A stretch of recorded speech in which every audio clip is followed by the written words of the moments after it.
He asked her if she wanted to get into a suitcase, and that's how it started. No warning, no slow buildup. Just a man standing at her door, offering her a new life, and then casually asking if she'd climb into a suitcase before they even left her house. Odd? Of course. But she thought maybe it was just one of those weird kinks people have. A little harmless, but a little wild. So she agreed, laughing it off. But little did she know the question wasn't harmless at all. Because once she zipped herself inside, Brady locked the car doors, cracked open the suitcase, and sprayed something inside. It was some kind of chemical, something heavy. She felt her body go limp, her head foggy, and her limbs useless. She couldn't even tell what was happening, but she knew she wasn't in control anymore. Moreover, she was in danger. So what was waiting for her when the suitcase finally opened? Turns out it wasn't freedom. Brady dragged her out straight into his house and then chained her up inside a cage with a metal collar joined to the floor. As you can see, this wasn't about friendship or about sex. This was simply about raw power. For a month, she lived like that, chained up, forced to clean, to obey, and to be whatever he wanted her to be. And when she finally got away and ran to a domestic violence shelter, do you think that was the end of the nightmare? No. Brady wasn't done. He met her again for lunch, smiled at her, charmed, and convinced her to come back. We have no idea how she was convinced again. Why would anyone go back to that hell? But just like that, the chains were back on. It didn't last long the second time, and this time, Brady lost control completely. Beat her so badly she knew if she stayed, she'd die. So again, she escaped for good and made it to the police, but she didn't press any charges. She told them something else instead. She mentioned the kids' stuff, children's books and sippy cups lying around his apartment. Brady didn't have kids, or he know anyone with kids, and then why the hell did he have those things? The cops didn't have time to answer that question. Because 2 weeks later, Brady was at it again, and this time it was more intense and shocking. Because this time the victim didn't make it out alive. Rather, the victim's head was brutally cut off. Now, you're probably wondering what snapped in him. What makes a man go from restraining to beating to full-blown murder?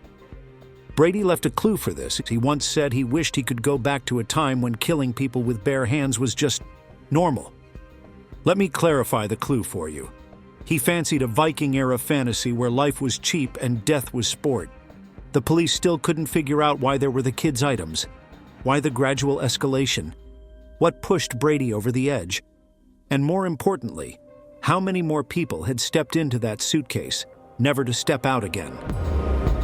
The answers are too gruesome to digest. Wait for it.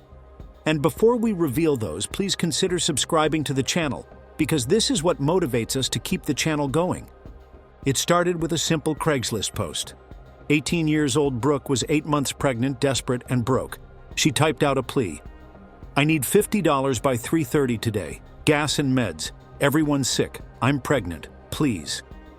She was just a teenage girl trying to survive, but still, why would an 18-year-old pregnant and struggling turn to Craigslist for help? Because Brooke wasn't just any ordinary girl in trouble. She had been trapped in a much darker game, a game she couldn't control. Turns out the person pulling Brooke's strings wasn't a stranger. It was her boyfriend, Charlie Openneer. To everyone else, he was just a 25-year-old guy. But to Brooke, he was her so-called protector and her pimp. He made her post those ads, he made her meet the men, and he stayed close, always there, always watching, making sure she did what she was told. But the real question wasn't just about Charlie. It was who answered Brooke's ad. 10 days after her desperate post, a man using the name Mike's Hard slid into her Craigslist messages. This 25-year-old guy seemed friendly enough, offered her cash, and talked smoothly. He suggested they meet somewhere quiet, somewhere away from prying eyes. But Mike's Hard was no casual buyer. He was originally Brady Oestrike, 31 years old, calculated, and hiding something far more sinister than he let on. So Brooke, Charlie, and Brady finally arranged to meet on July 12, 2014. It was supposed to be a quick exchange of some money, maybe a few hours, and Brooke could go back to her life. But that's not what happened. They met at a place called Aggie's on Park, and after that, Brooke suddenly vanished. The next day, something even stranger happened. A man frantically called the police, claiming some creep in a white mask was staring into his car at a quiet park called Keys on Park. Creepy enough to send shivers down anyone's spine. When the cops showed up, they found an abandoned car sitting there, looking oddly out of place. It belonged to none other than Charles Openier. After that, days passed and the car remained untouched and unclaimed. The police tagged it as abandoned but couldn't shake the feeling something wasn't right. Then, on July 16th, not far from that same park, they made the grisliest discovery yet. Charles Openier's body, stuffed under a pile of sticks. But where was his head?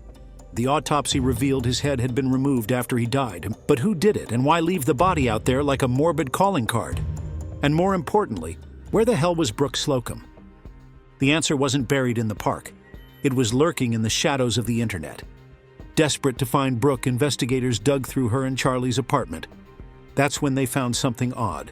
An online chat between Brooke and a guy going by the name Mike's Hard. As they kept digging, turns out Mike's Hard wasn't just some random username. It led them to a man named Brady Oestrike. One email linked to another. One fake profile led to a real one. By July 17th, they knew who Brady was. And they started wondering, could Brooke be trapped in his house?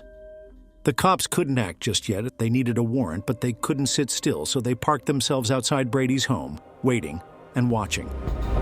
But what they didn't know was they were already too late. So what was going on inside that house while the police were parked right outside? For days, Brooke had been alive, held captive inside Brady Oestrike's house of horrors. But by the time the cops were staking out his place, she was already dead, strangled. Her unborn baby, just weeks away from being born, was gone too. And Brady? He had other plans for his next prey, but the police had to act now. So it was just another quiet evening in Wyoming until it wasn't. Around 9:15 p.m., police were sitting tight, waiting on a search warrant for a house that had suddenly become the center of a homicide investigation. The suspect? Already on their radar. But there was something off, something dangerous. Rumors swirled he was stockpiling assault rifles, enough to arm a small militia. That's when the SWAT team rolled in, just in case. But before anyone could knock on that door, everything spiraled. He jumped into his car. Eventually, the police also had to follow him, and a high-speed chase tore through the streets. It wasn't random. Brady had seen the news. He knew Charlie's body had been found. He knew the police were closing in. But accidentally, the chase ended when Brady's car slammed into a rampart. Seeing no more escape, Brady took out his gun and just made one shot. Self-inflicted, and it was over. But the real horror was not that, rather it was in the trunk. When they opened the trunk, there was the missing 18-year-old girl they'd been desperately looking for. Her lifeless body was stuffed inside. Burr after that, when they investigated his house finally, what they found inside made everything else look tame. The house wasn't just messy, it was hell on earth. No sane person can spend a day there. Cops stepped inside and were immediately hit with a smell. Something foul, something rotten. There was garbage everywhere, dishes stacked, trash piled up. But then they noticed the cups, hundreds of them, filled with urine. The guy hadn't used a toilet in months, but why? Then they saw the weapons, guns everywhere. Not a few, but an arsenal of weapons, restraints, ropes, swords, stun guns, and sex toys. And sitting right there like some sick trophy, a written sex slave contract. The walls weren't just closing in, they were screaming. White these were not enough, there were tapes, which was even creepier. The police had to play it and listen. And turns out Brady used to record everything, the torture and the screams. There was what looked like a torture chamber with ropes, lining up equipment like he was getting ready for some twisted show. In one video, he made Brooke Slocum, the 18-year-old pregnant girl, read out statements. She wasn't just captive, she was being forced to act like it was some kind of kidnapping game. For 5 straight days, she was trapped inside that hellhole, assaulted, forced to smoke weed, tortured in many ways, and the whole time, the guy behaved like it was just another day. No remorse, no panic. And then came the moment he strangled her. But one thing still didn't add up. Why hadn't anyone heard anything? Turns out someone had heard. Neighbors later told police they'd heard random screams coming from his house, not once, but over multiple days. But nobody called 911, because nobody thought it was real. It was too bizarre to believe any foul play involving Brady Oestrike. because Brady Oestrike never looked like a killer. But the moment police walked into his house, they realized they'd stepped straight into hell. How does a quiet church-going guy turn his home into something that could rival a horror film? That's the part no one saw coming. Brady Oestrike grew up in Wyoming, not the vast open plains of Wyoming State, but a little city in Michigan with the same name. He was the only son in a deeply religious family, raised on Bible verses and Sunday sermons. He even spent time at the Montana Wilderness School of the Bible and traveled to Haiti on mission trips, building schools, fixing hospitals, and spreading the word of God. To anyone looking in, Brady seemed like the kind of guy you'd trust to fix your power lines, because that's precisely what he did for a living. But what people didn't see was the man behind closed doors.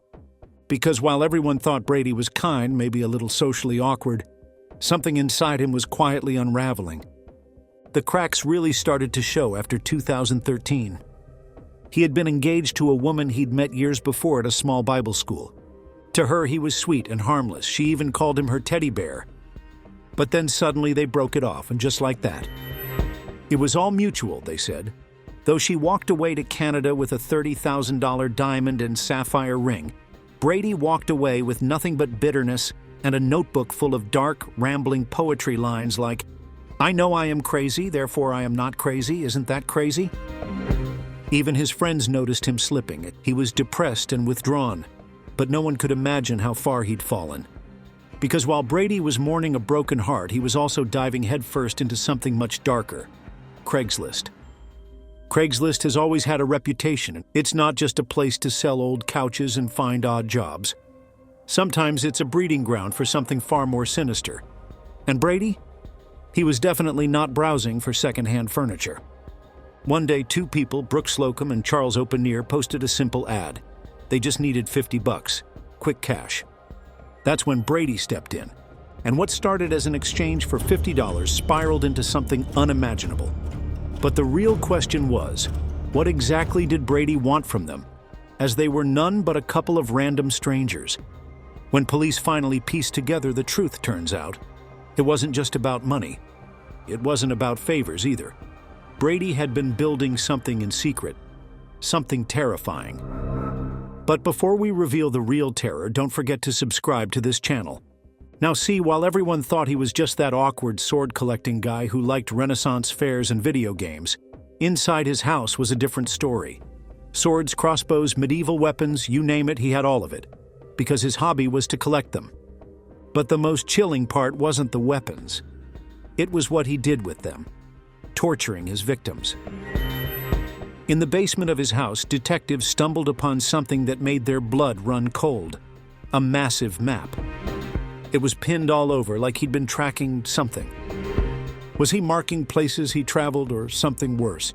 He worked as a lineman, traveled out of state constantly. The pins matched his routes, but why mark them like that? They couldn't shake the thought, was there more? Were there other victims? So now the FBI was pulled in.